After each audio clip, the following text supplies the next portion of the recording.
Buongiorno a tutti, grazie per essere venuti. I'm having this conversation in English since we have English-speaking audience. And for Gianmarco, I will translate what you say afterwards. So we have Pietro Carloni, co-founder of Aura here, Aldo Sollazzo, representing Puretech, besides many other activities that you do, and Gianmarco Cammi, founder and COO of The Breath, which is a material company that also does other interesting things. So the three of you propose solutions to improve air quality, each of you with different perspectives. So I would like to ask you in 1 minute to tell what's your specialty and how you try to solve this problem with your solution. So I would start with Pietro. Hello, everyone. Thank you for inviting us. So I'm Pietro, the founder of Aura. At Aura, we develop what are called breathing green walls. They are natural air purifiers. So we use the power of plants and the roots to absorb pollutants. And we developed and patented a biofilter. So we naturally purify and cool down the air. Very simple. Hello, everyone. My name is Aldo Sollazzo. I run a company that is based in Barcelona, which is called Puretech. And we develop a mineral-based compound that has the capacity to absorb the main greenhouse gases from the atmosphere, like CO2, NOx, and VOx. And we engineer the implementation of this material into many substrates, from paint, textile, paper application, trying to make this technology ubiquitous. Piacere, io sono Gianmarco. La nostra tecnologia è un trilayer, un tessuto trilayer che lavora passivamente nell'assorbimento degli inquinanti primari e secondari che vanno a formare le polveri sottili.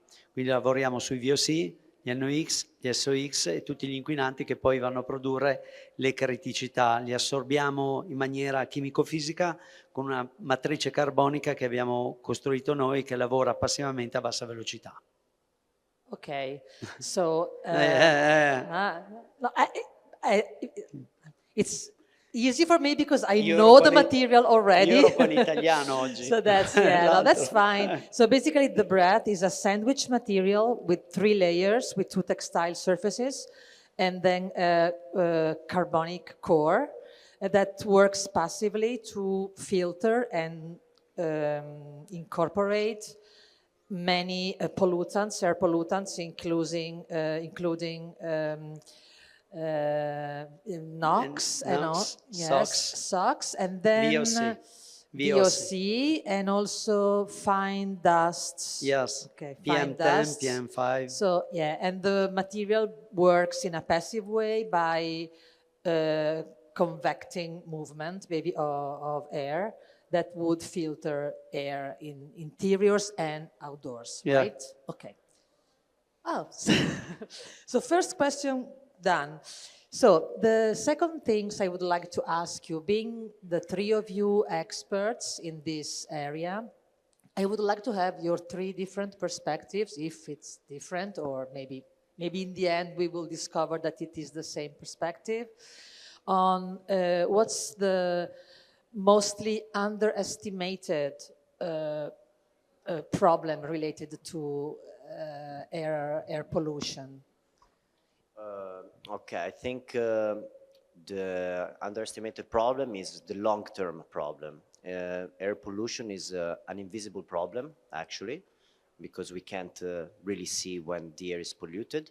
So we definitely underestimate the long-lasting impact that it can have, because we breathe constantly, every day, every night.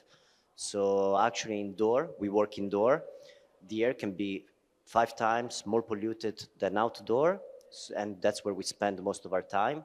So our daily life basically can be a bit the problem. So we kind of have to change a bit the environment in where we live, I believe.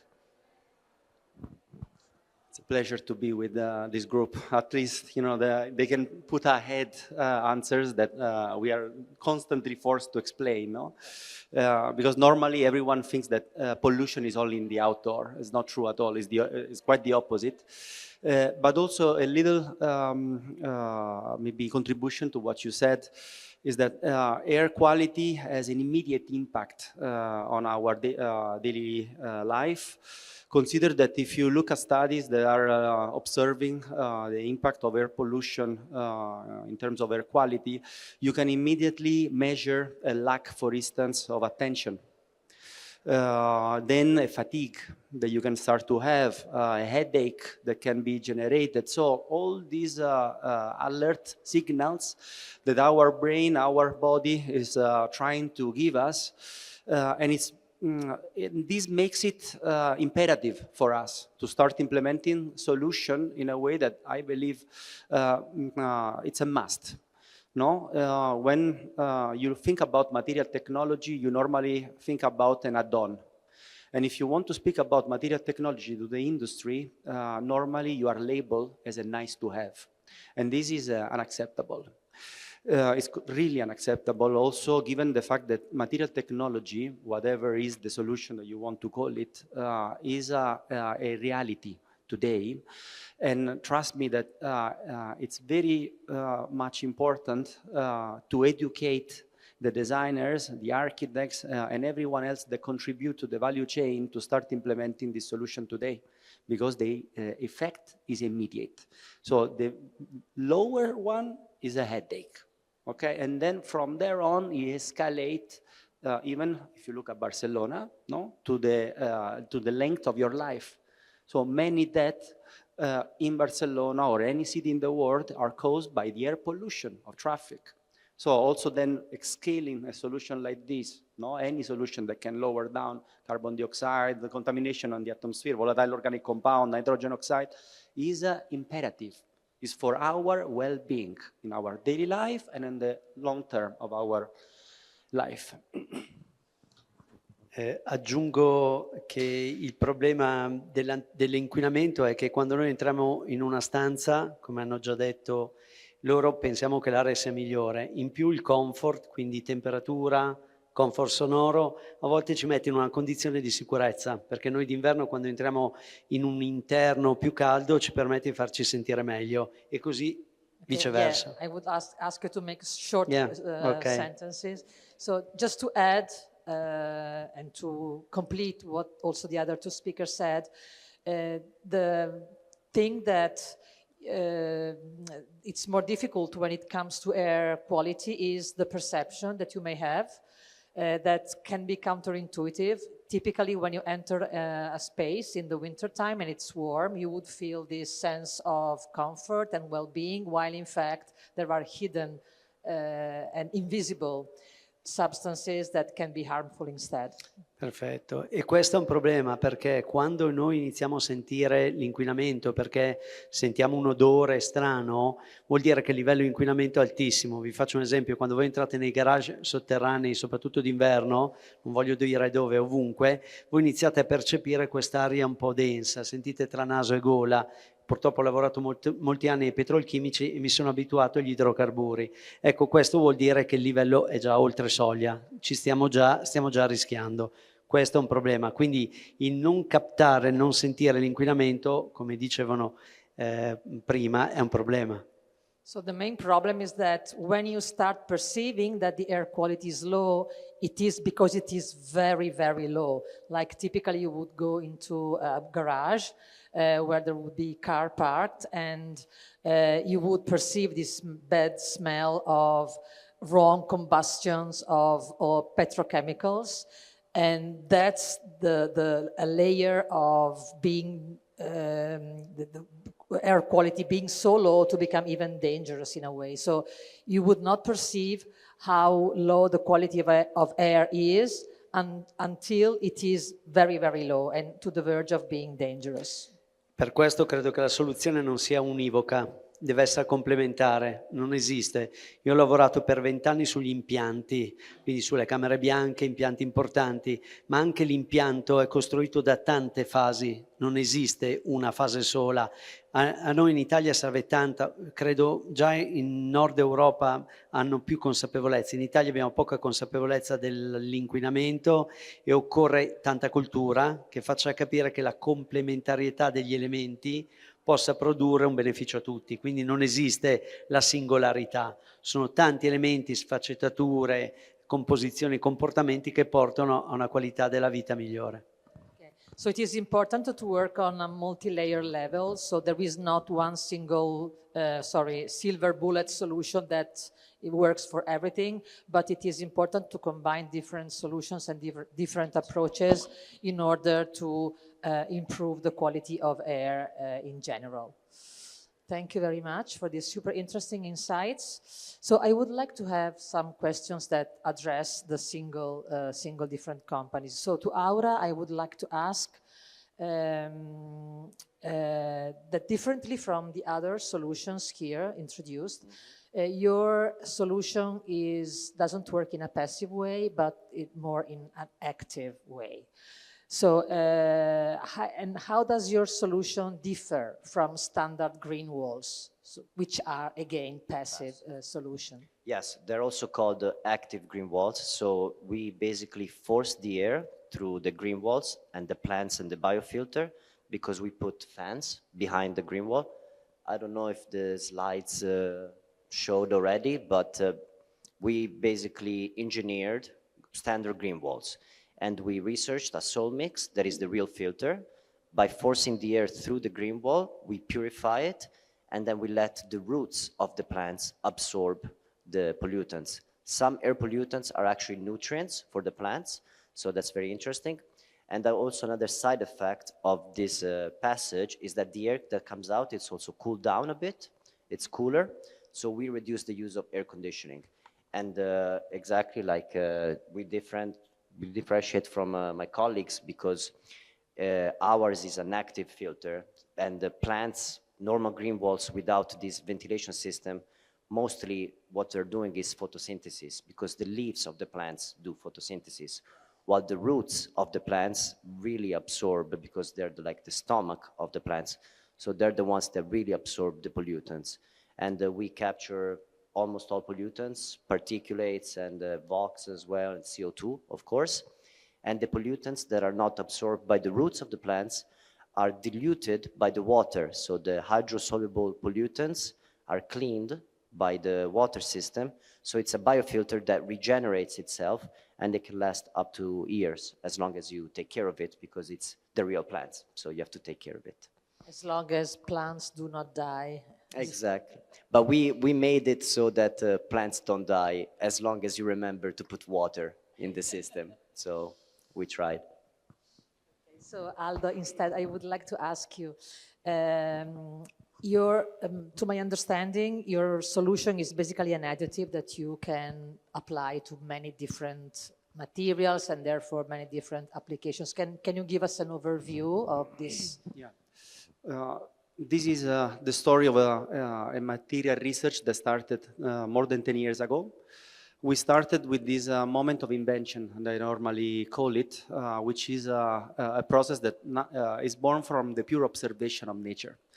So by understanding at the end, in a very simple way, a process of attraction of a series of certain physical particles to determine amount of minerals, we started to study more in depth this process, the natural process. And from this intuition, maybe if you want to call it like that, we jump into the next phase, which was the engineering of this natural behavior into a series of substrate that we could use as a catalyzer at the end of this wall technology, which means that substantially we deploy a very first additive, a mineral additive, that we use later on to implement at the industrial scale in paper application, paint, textiles, plastics, almost anything.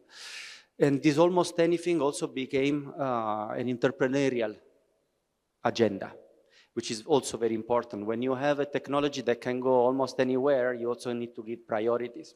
Otherwise, trust me, that, I mean, you go literally crazy, because normally that's what happens. Every time we present Puretech, someone comes to us and say, oh, have you ever thought to put it here? I mean, no, we never thought about it, but we have a certain agenda to follow.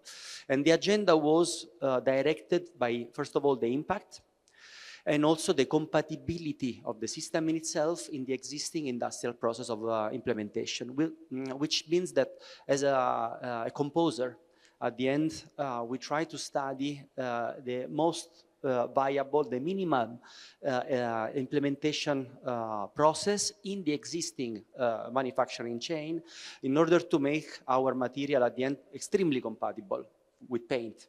Why paint? It's a large area, it has a lot of square meter that can cover, and therefore impact. Why fashion? Because we believe fashion was a big bet. Okay, the fashion industry is a universe in itself. You have any kind of textiles, and at the end, the level of comfort and quality is extremely high as well. You want to have a textile that fill all the different checks. And there, we wanted to use this kind of process as a model of awareness, converting also everyone that decides to wear a textile that is embedded with Puretech into an ambassador of our message. And our message goes even beyond the textile, but goes to society. And it's a message that, as you were saying before, it's not only called Puretech, it's a collective message that we have to jump into this direction as a society. So textile, paint, polymers as well. We produce a lot of polymers, and why don't we integrate a new layer of intelligence into these materials? And since we have a factory of 3D printing in large scale, we also connected at the end this material as a new element to build ecologies. So it's a long story at the end that creates for us the agenda of execution that substantially dictated the priorities of our entrepreneurial strategy. Super interesting. And I will ask you a little bit more about the textiles, because that's, but later on. Gianmarco, in quali ambiti si può applicare la vostra soluzione? Okay. Indoor, outdoor, so in which areas can you apply your sandwich material? Ok, allora normalmente il materiale ha un senso altissimo in indoor.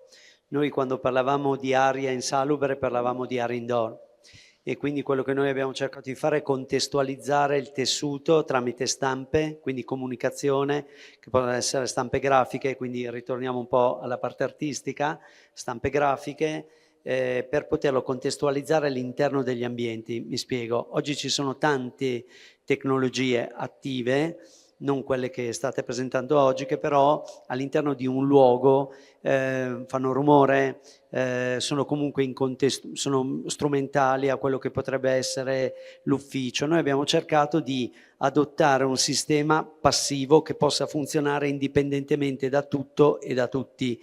Questo attraverso gli architetti e designer possono contestualizzarlo, tanto è vero che uno dei nostri designer ha costruito dei fiori, delle piante, dei sistemi passivi che mentre che noi viviamo gli uffici o la casa, l'oggetto può lavorare sull'aria in ricircolo e quindi ridurre, essere migliorativo rispetto a quello che è l'aria normalmente che respiriamo.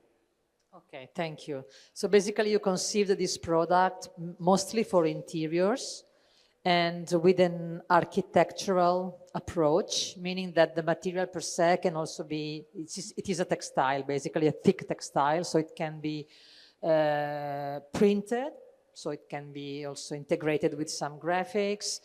It can be folded and used to create three-dimensional shapes. I remember an installation of quite a few years ago by Kengo Kuma that was really, really beautiful.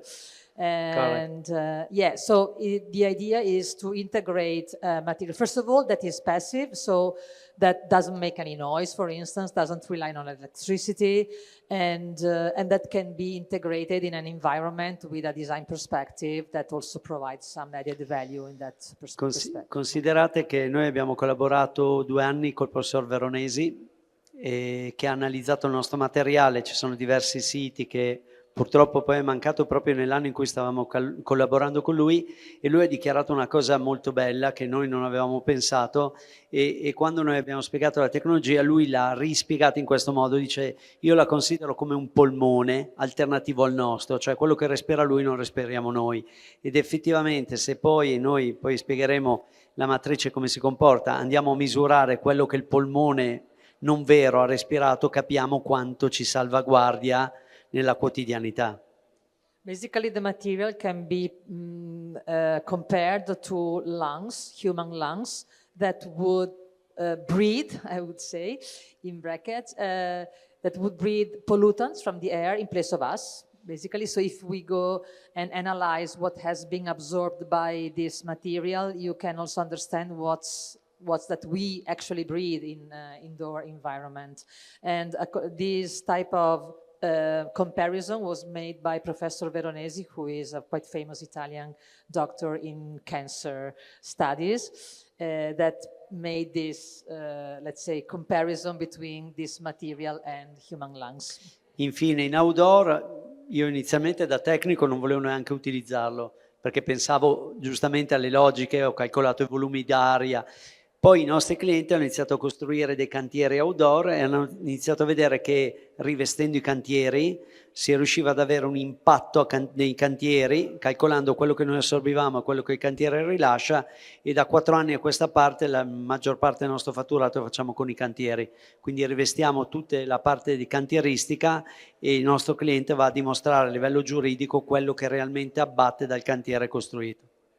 So originally the material was conceived as for indoors only, and Gianmarco, as a technical person, would not even try to apply it outdoors. But in fact, they were asked for this material to cover big buildings during construction works. So clearly the area of exposure of this material became very, very big, and also significant in terms of filtering and absorption, which were also calculated in order to be able to provide also data to how much pollutants were absorbed by the material.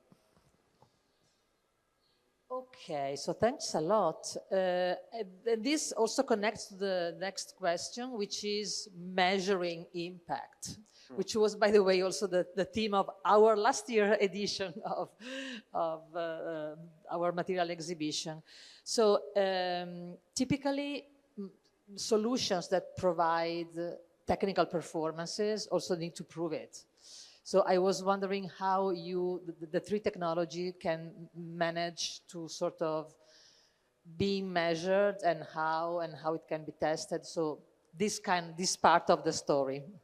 Okay, so we're a startup actually, so I don't know, they probably are a bit ahead of us, but we're starting to gather data now. We did the first test with the university, with the Department of Chemistry of the University of Milan, and they were very successful. We absorbed around 90% of all pollutants, PMX up to PM1, and all the VOCs, and also, of course, the CO2, but we're still measuring the CO2 because we want to make a reference of 1 meter square of a green wall, of our green wall, for the CO2 absorption. Also, what we do to our clients is that we give reports and we bring air quality sensors before we install our green walls, and we measure the air quality for around at least 1 month, 2 months. Then we bring in the green wall and we notice an impact.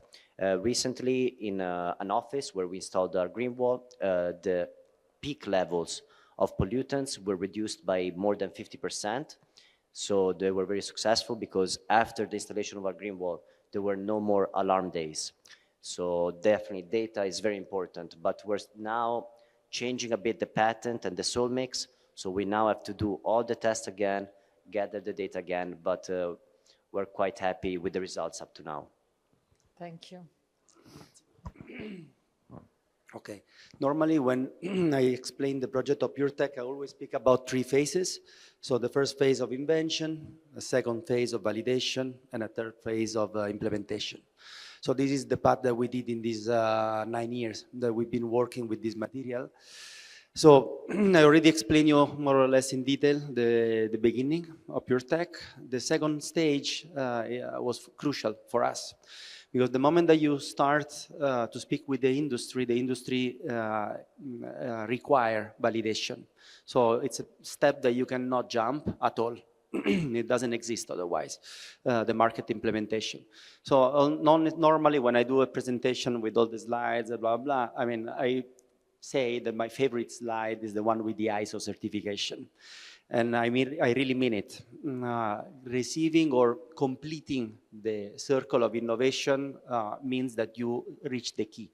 And the key is an ISO, which means that is a certificate that the industry is normally, traditionally able to understand, that create confidence, that validate from the scientific point of view, but also from the market requirements, the implementation of your product. Now, what happens when you go a little bit ahead of the market, like what you guys are doing, for instance? So when you start to speak about carbon negative materials, there is not enough regulated certification that can support something like that. So you need to get creative, you need to start validating your product with alternative ways. But it's, again, it's a process of composing the existing process of certification in the way that the end proof what you have as a novelty. So, long story short, we went, for instance, to the laboratory that certifies all the paint of Spain. And we asked them to replicate the analysis that they do in terms of nitrogen oxide to set the level of absorption of any photocatalytic paint. We replicated the experiment. We were set at the highest level of absorption in terms of nitrogen oxide, but we also asked them to add a little annex in the experiment, turn off all the lights, replicate the experiment without UV input, and then tell us where we were sitting as a behavior and a performance. And surprise, even without light, so through a catalytic process of absorption, we prove scientifically that we are equally performative as with photocatalysis, which is one of the novelties of our product, which means substantially you absorb with light equally as you absorb without. And there is no certification that still is composed to prove something like that. So it requires time, it requires effort, it requires money, but at the end, you get your ISO, you get your validation, and the market doors open to you. So basically, just to understand, your material is not necessarily photocatalytic. So it can be photocatalytic, but it can also work without photocatalysis. Okay, I had not understood that. Ok. Allora, noi abbiamo fatto tutta la parte universitaria, quindi siamo partiti dall'Università degli Studi di Ancona, siamo passati a Bologna, siamo passati a Sapienza di Roma e quindi abbiamo fatto tutta la parte di studi per arrivare a delle certificazioni che permettessero di dichiarare quello che il materiale fa. Lavora quindi sugli NOx, sugli SOx, sui VOC, sulla formaldeide e su una serie di altri 50 VOC differiti e dichiarati. E questo è quello che noi abbiamo fatto inizialmente. Dopodiché, vivendo in un mondo mio, visto che l'ho brevettato e l'ho inventato io tanti anni fa, mi sono accorto che nel mio mondo del petrolchimico non basta avere le certificazioni, ma occorre poi, io ho un ente che in Italia si chiama ARPA e poi ARPA, la ARPA a seconda delle regioni, viene a misurare. Partendo dall'esperienza che io ho avuto con loro, ho deciso di andare a creare un metodo, ormai è un nostro know-how da 7 anni, che dimostra, misura quello che il materiale riceve. Il materiale lo mandiamo a un laboratorio accreditato con degli accreditamenti internazionali. Il laboratorio rilascia un certificato giuridico, chimico, che è valido nei bilanci ambientali. Questo perché? Perché le certificazioni sono assolutamente importanti come barriera d'ingresso nelle multinazionali. Oggi molte multinazionali mi hanno chiesto un elemento giuridico che potesse essere messo agli atti del bilancio. Quindi studiando, avendo un po' di esperienza nel discorso dei carboni, siamo usciti tramite dei laboratori accreditati internazionali di ricevere questo elemento che le aziende utilizzano sia in CSR sia in ESG e che nel bilancio ambientale. Questo per noi è molto importante perché, al netto di quello che posso comunicare io, il materiale a valle di poi vi spiegherò una case history, a valle di un utilizzo viene testato da terze parti, quindi parliamo di Corea, Francia, Stati Uniti, e in funzione dell'analisi rilascio un certificato. Quindi io oggi posso farvi da pappagallo, ma non serve a nulla se poi il nostro materiale non identifica che cosa e quanto. E questo documento viene dato da terze parti. Questo per noi è un po' la nostra chiave di volte che ci ha permesso di entrare in queste multinazionali, perché grazie a questa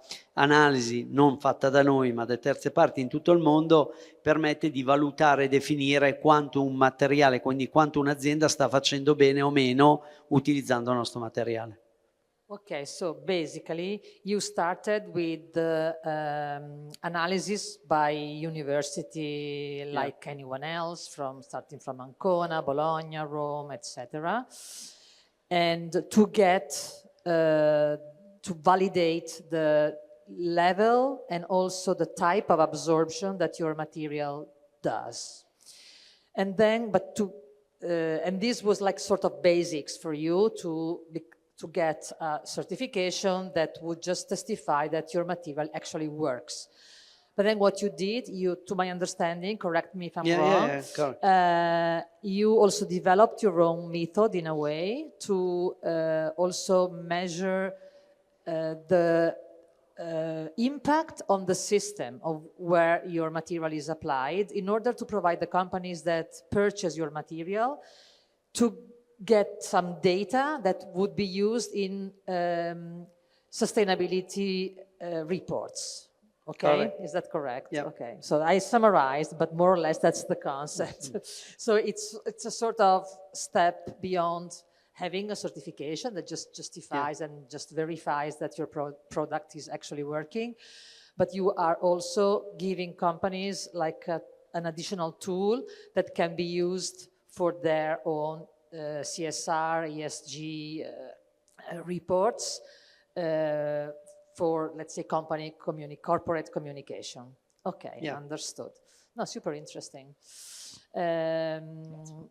Okay, you always give me answers that would connect to the following question.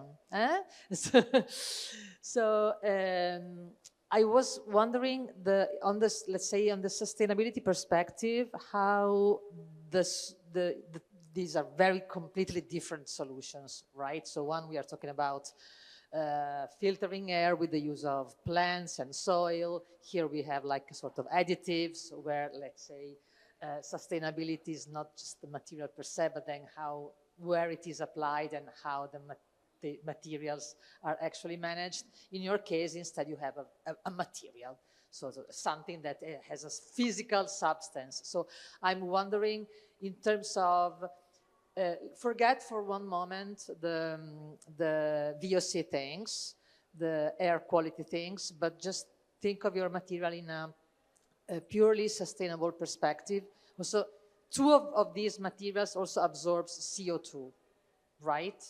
Your material does not. So it's focusing on air quality, not on abating, reducing carbon footprint. So I'm wondering, in a sustainability perspective, how do you see your material in terms of the complete life cycle?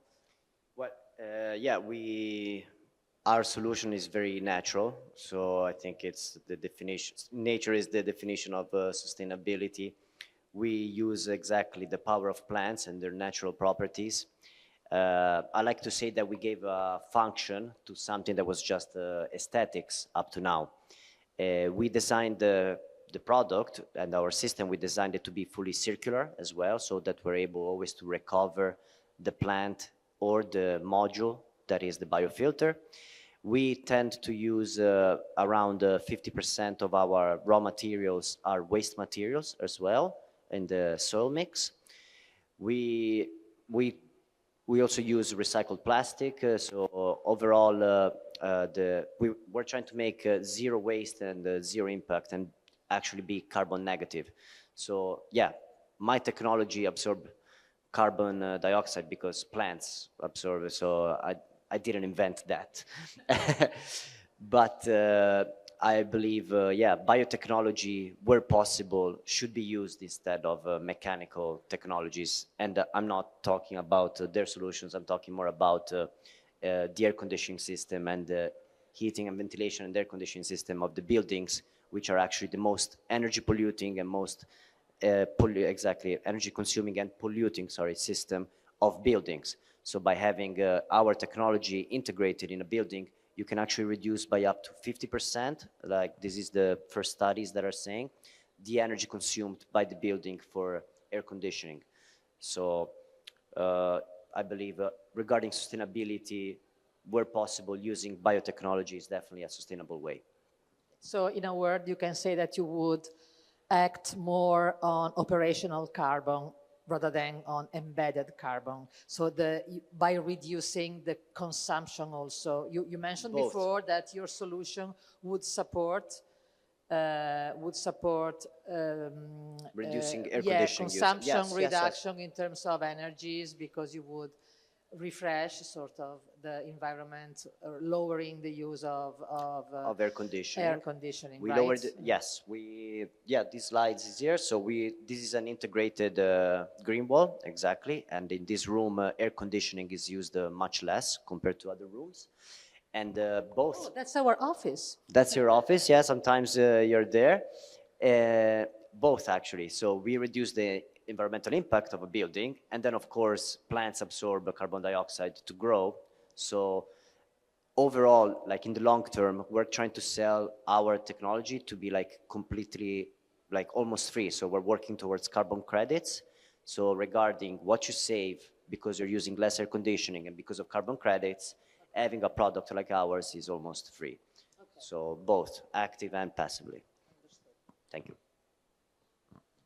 From our perspective, instead, we calculated the life cycle assessment, the LCA, and we are carbon negative in the full scope of application. We did an LCA from cradle to gate.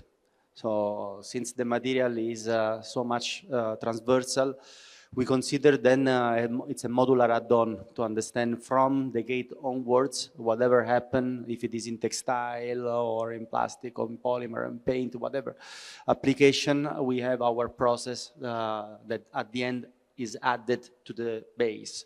So how much carbon dioxide are emitted from the transportation, from the extraction of the material, that it's a mineral compound, so it comes from rocks. So we have the power of plants, the power of rocks, and then you will tell us in the list of Power Rangers which superpower do you have.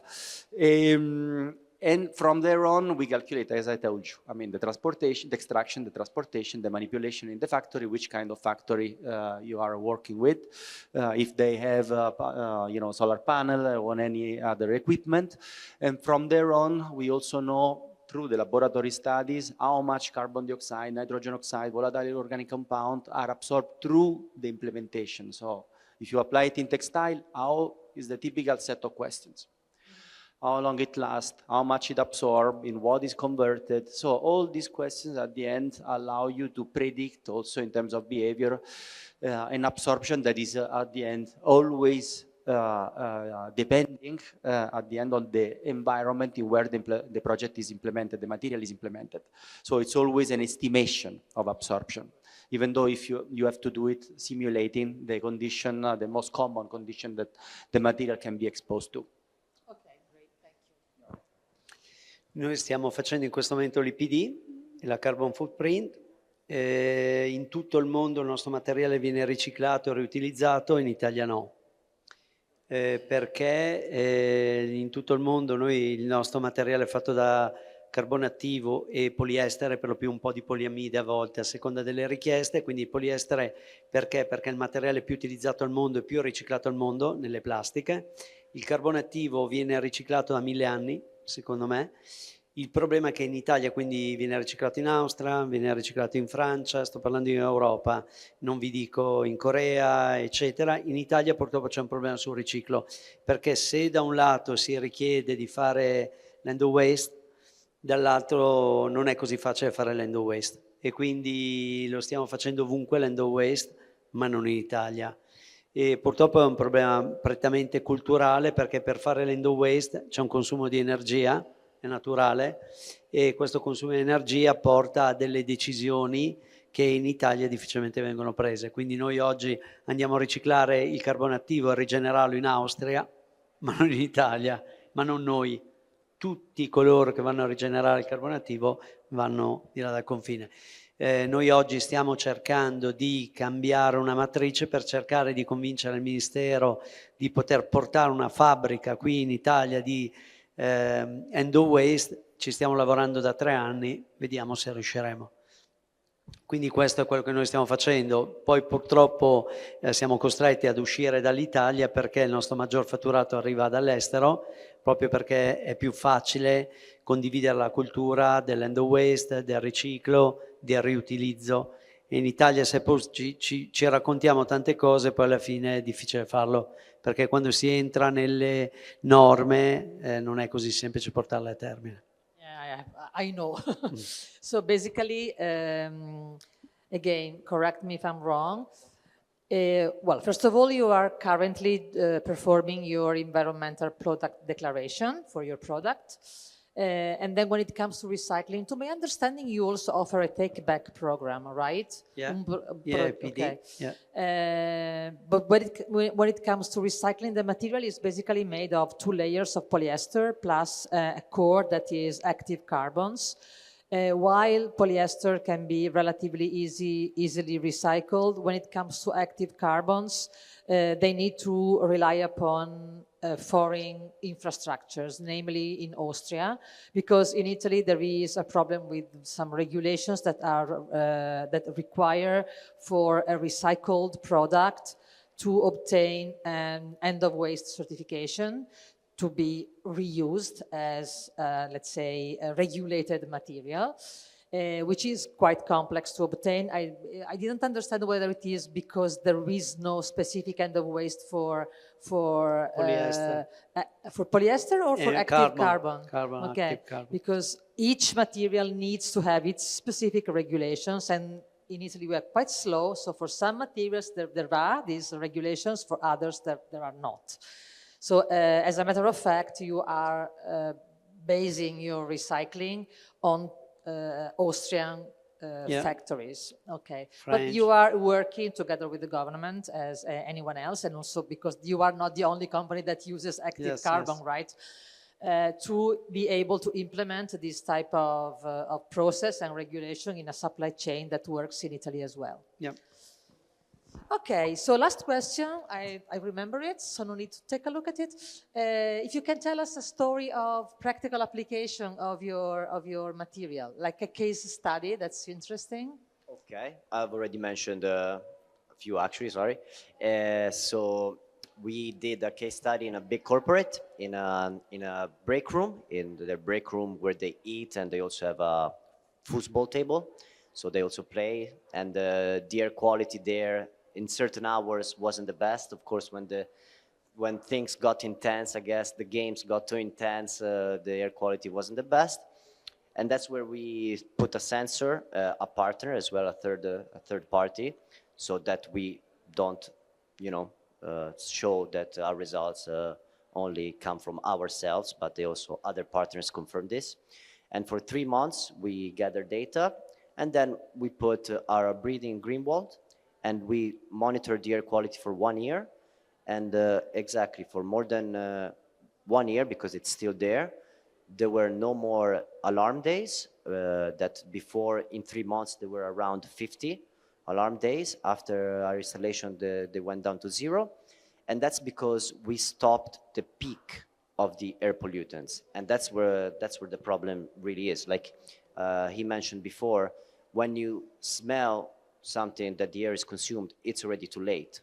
So by stopping the peak, it's where you actually manage to maintain the right environment inside. And in there, we reduce the peak by more than 50%. Sometimes in some pollutants, around 60%, like in nitrates. So we were quite successful and quite glad. The case study is not out yet on our website, but we're working on it. And then we had another case study with another corporate where they put our green wall in in a sito di bonifica. I don't know how you call that. Sito di bonifica, where they're fixing the soil. A word that I would use every day. Soil regeneration site, exactly. So there were a lot of pollutants in the air because there was a lot of movements, of soil movements. And also there we reduced nitrates, I believe, by around 40%. So we were very successful there too. Because right now our application is indoor, but we're testing plants for outdoor application, but we have to test different species of plants, of course. It's interesting, good to know. I didn't know that it was also implementable, let's say, outdoors. I thought it as an indoor solution. So tell me also Step about by step. fashion. I'm really curious about textile things. Very well done.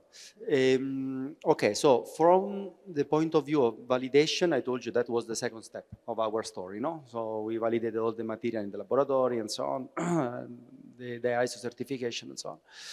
In terms of market implementation, we introduced our paint in the harbor of Barcelona. So we painted one of the main docks of Barcelona with a paint that was also supposed and had to resist the environmental agents that are in front of the sea. So we also had to engineer this kind of paint. After 2 years and a half and a couple of presents to the Vatican, we also made Rich Buy randomly. That's how the market goes. And we are painting now a 17 stores building in the Business Bay of Dubai, and next year a 34 floors building. In a project that at the end is meant to create a standard of sustainability in Dubai, all driven by materials. So very, very interesting, and materials that are coming from rocks, mineral. So very, very interesting application. In terms of textiles, it took us also a while to implement our product into the textile world. We spent more than 2 years with Primark, trying to validate our material technology, analyze the material technology also in terms of impact in the industry. But the real change happened in the moment that Stella McCartney selected our product and she substantially became our ambassador in the implementation of our products in the market. So we implemented Puretech in all the denim collection of Stella McCartney, presented in Paris in the Fashion Week in the Centre Pompidou of Renzo Piano. That was closed, but Stella knows so many people that she made it to open the Centre Pompidou for one night. So suddenly Johnny Depp, Cara Delevingne, Helen Mirren, they were with me and Stella. They didn't realize that they were, but I mean, I recognized them. So it was a very nice validation at the end, and Stella has this capacity to become somehow a flag of sustainability. Evidently, she comes from a completely different background, but she made out of sustainability the value proposition at the end of our label, fashion label, and we are substantially going with this experience through their implementation. But with her, we started to work in Italy. Everything is driven by Italy. A lot of things that we are doing are coming at the end, are bringing back to Italy production.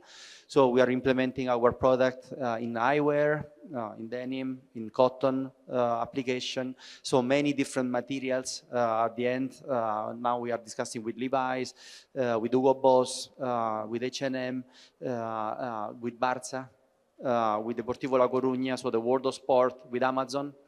And these are some of the channels for implementation, but for me it's really a matter of making this kind of approach a common criteria for the selection of products, and we need to really, I insist, educate, and you can't avoid to use design to educate. Because design, at the end, that's why also we are here, it's a medium to translate all the complexity that you can explain to an audience into a product that use aesthetics, which is a human language that can be recognized. So beauty, at the end to drive your message, to embrace the message. And that's why I insist we need to start from the designers, because they are the communicators. They are the one that translate this solution to the audience, that is the society, the rest of the society.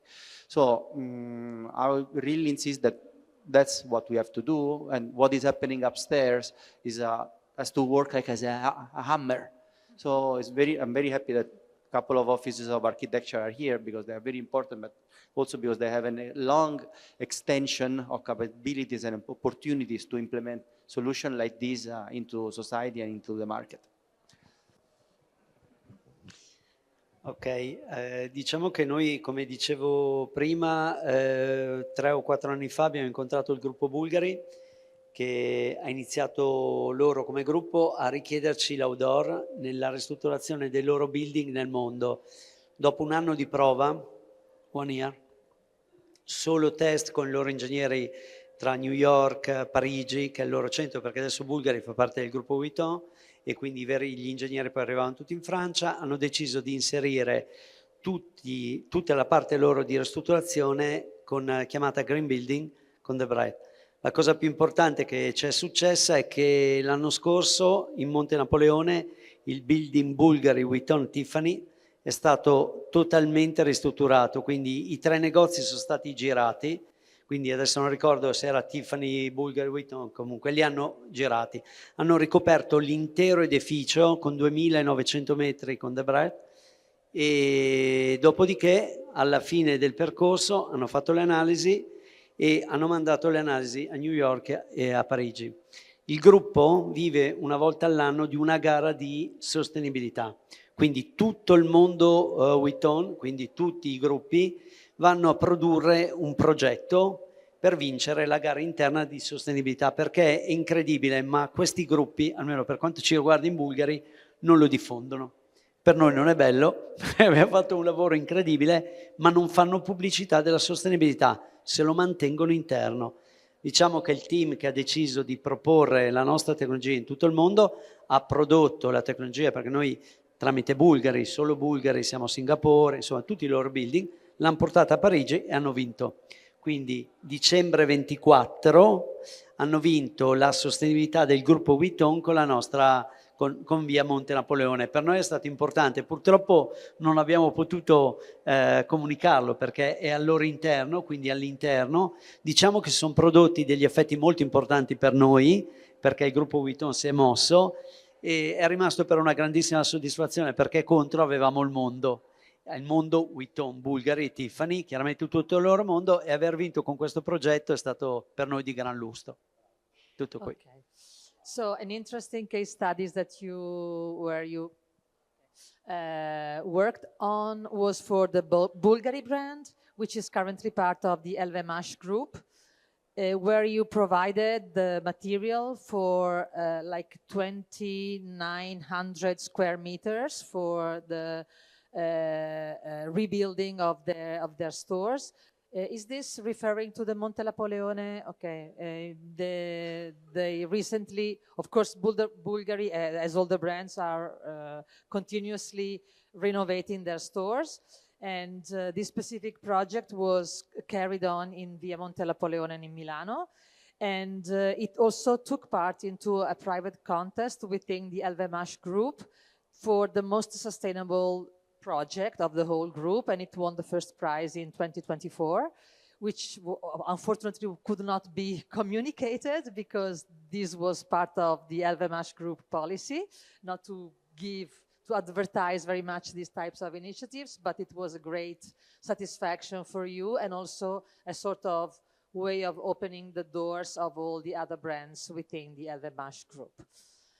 Okay, so thank you very much. This was super interesting, and I always like to have different solutions that do similar things in a way, but in different ways, and contribute to solve the same problem together, I would say, with different technology. Thank you very much for being here today, and have a nice day.